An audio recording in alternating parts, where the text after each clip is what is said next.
the hands of a group of 9 French noblemen. These noblemen became known as the Knights Templar. The word cabal, meaning a group who conspire together, comes from the word Kabbalah. One such cabal, who were to later inspire a whole armada of black magic cults and Freemasonry, were the so-called Knights Templar. They laughingly called themselves the Poor Knights of Christ, but these men were far from poor. They deliberately styled themselves as monks so that they could go about their Luciferian Kabbalistic studies and conduct business without being taxed nor arouse suspicion from the Vatican.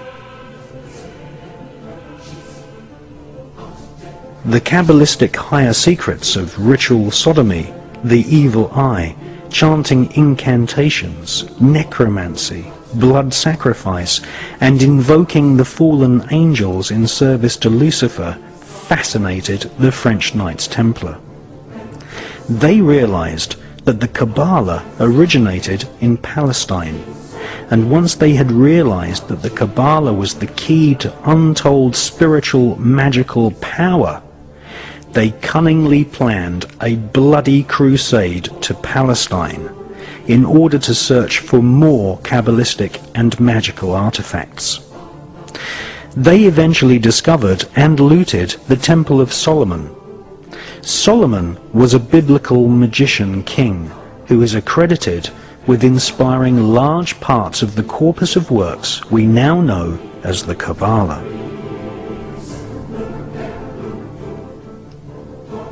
The Knights Templar arrived in Palestine with one main goal: to stop the Muslims from gaining any knowledge about the Kabbalah.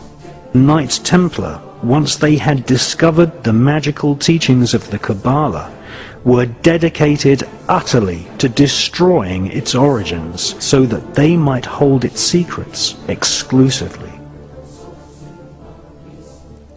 After 200 years of Kabbalistic magic and bloodthirsty crusades, wantonly murdering children, women, and engaging in ritualized sodomy, the French Knights Templar were rounded up, tortured, and executed.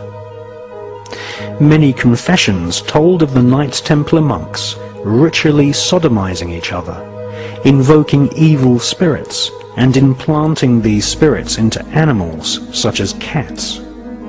Various black magic artifacts were confiscated from castles owned by the Knights Templar, including silver caskets containing desiccated heads and skulls. The Knights Templar referred to these heads as Baphomets. They were placed at the center of a round table. Templars would then conduct a séance invoking the spirit of Lucifer to speak through the head. The most damning information exposed them as anti-Christs. Several Knights Templar confessed that the image of Jesus was spat upon and trampled during Kabbalistic rituals, a satanic tradition which is still practiced to this day at lodges of the Ordo Templi Orientis, which was once headed by Aleister Crowley.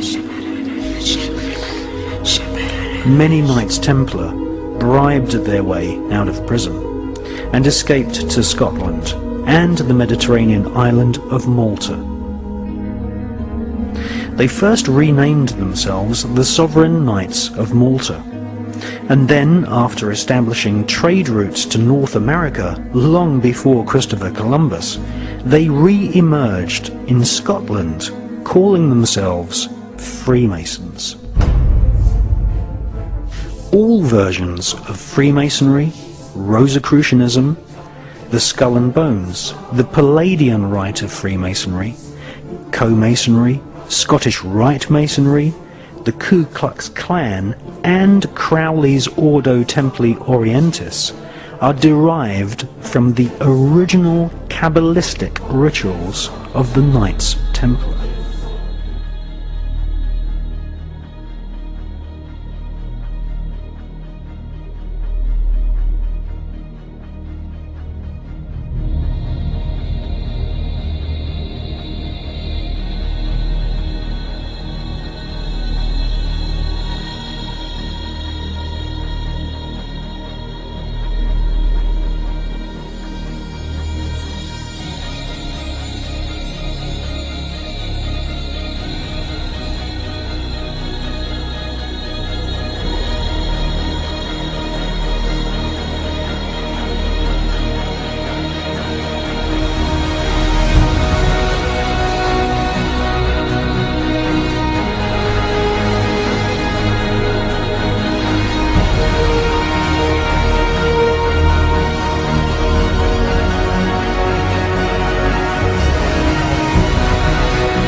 The Illuminati is a global network of witch covens, black magicians, and Freemasons.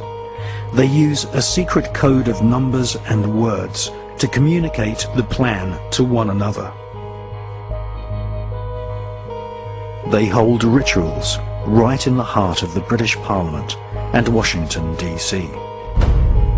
The Illuminati have designed the United States as the headquarters for their barbarous plan to bring about the apocalyptic prophecies of the Antichrist.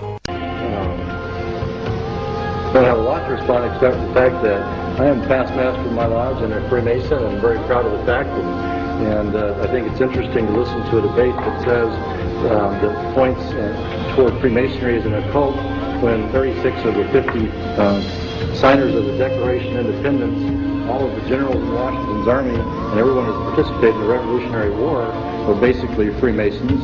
And if you look at how the foundation of the country was put together, it's on Masonic principles. I think it's certainly an interesting debate that's probably not appropriate in this public forum, but I would certainly encourage people that have a different viewpoint to study the Freemasonry organization a little closer.